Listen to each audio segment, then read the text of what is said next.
Gagawa ako ng chicken tocino guys. Sobrang dali lang nito. Meron ako ditong chicken fillet. So mix na yan. Meron tayong breast at saka meron din tayong sa thigh part para medyo malambot.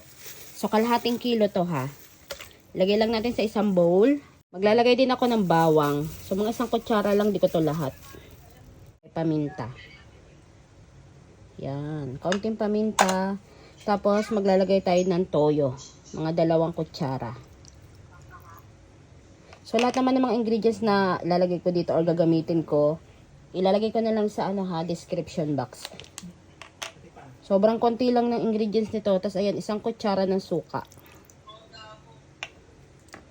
Tapos, 1/3 cup ng asukal.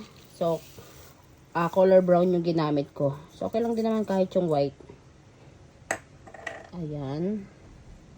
Tapos, eto, pineapple juice. 1/2 cup lang. So, mga kalahati lang nito. Yan.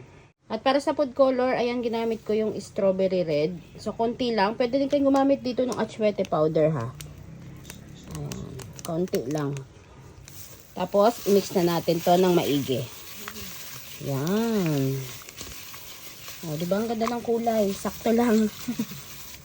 O, konting powder lang yun. Mura lang yung yung ating food color powder sa palengke. 10 pesos ko lang yung nabili. Ayan.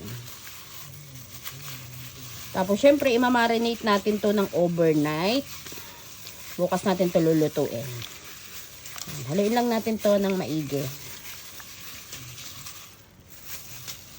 So, yung ginawa natin tocino, isasalin ko lang siya dito sa isang kong aking lagayan. Ayan. Na may takip. Tapos, lalagay lang natin to sa ref.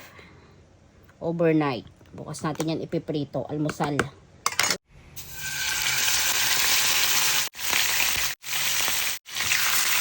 Ayan, kita nyo naman, diba, kahit hindi na natin siya pakuluan, kapag prinito natin, lumalabas pa rin yung sarili niyang tubig. Oh, so, maluluto talaga yan.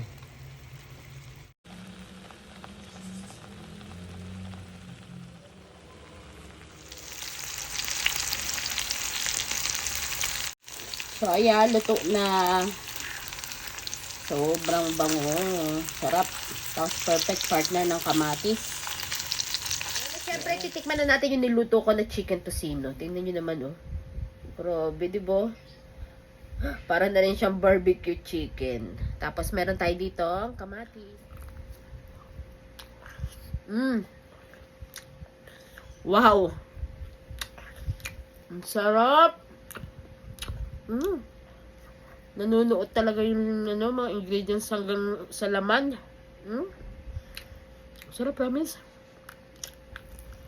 Gagawin ko to palagi. Diba? Please. Sarap.